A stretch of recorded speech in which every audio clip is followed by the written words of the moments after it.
folks, in between its coverage of racist NBA owners and ranchers, the corporate media had just enough time to viscerally react to Secretary of State John Kerry dropping a big A-bomb.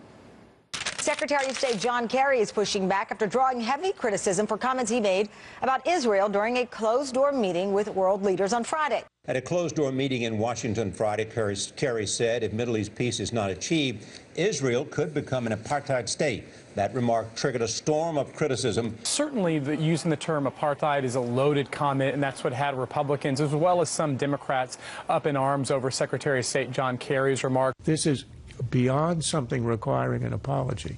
I think this is a resigning type statement. That's right. Anchors, pundits, and lawmakers alike have been outraged over John Kerry daring to compare Israel to apartheid in South Africa. While the media feigns anger over Kerry foreseeing potential apartheid in the future, let me break down the reality. Israel is already an apartheid state.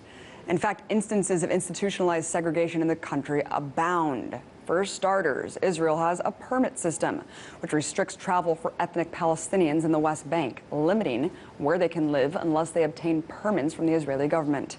These checkpoints aren't all that dissimilar from South Africa's pass system, which restricted movement for blacks.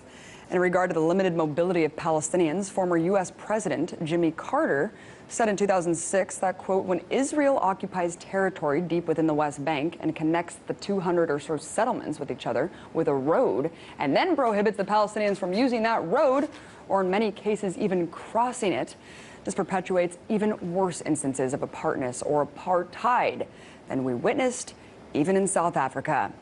Wow. But as the last half-century shows, the gradual takeover of Palestinian land by Israeli colonies means that every day, Palestinians are left with less and less land to call their own. And less land means less rights. Following the 1948 designation of Israel as the Jewish state, the land was effectively cleansed of Palestinian inhabitants. You need only look at the demographics today, where nearly 70% of Gaza residents once lived where it's now considered southern Israel.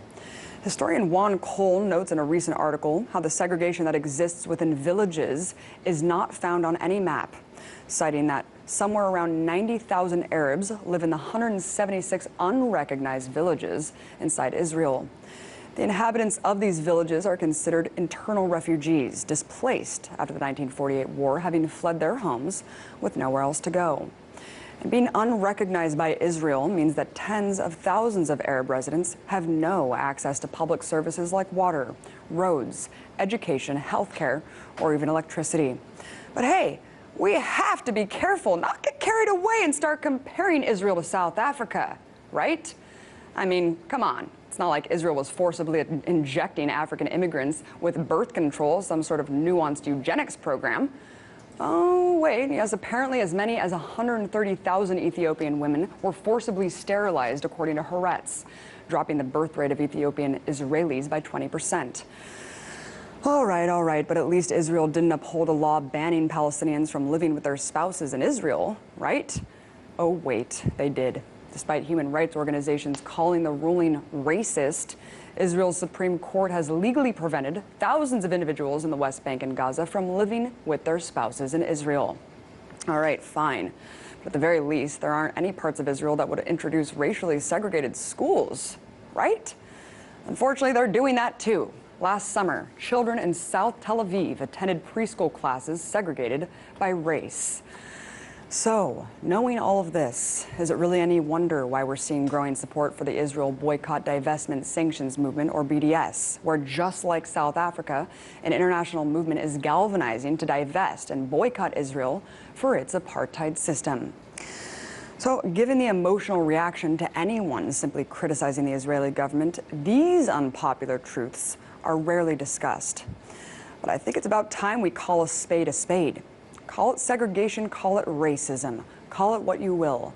But institutionalized discrimination and systematic oppression over any group based on race is the definition of apartheid.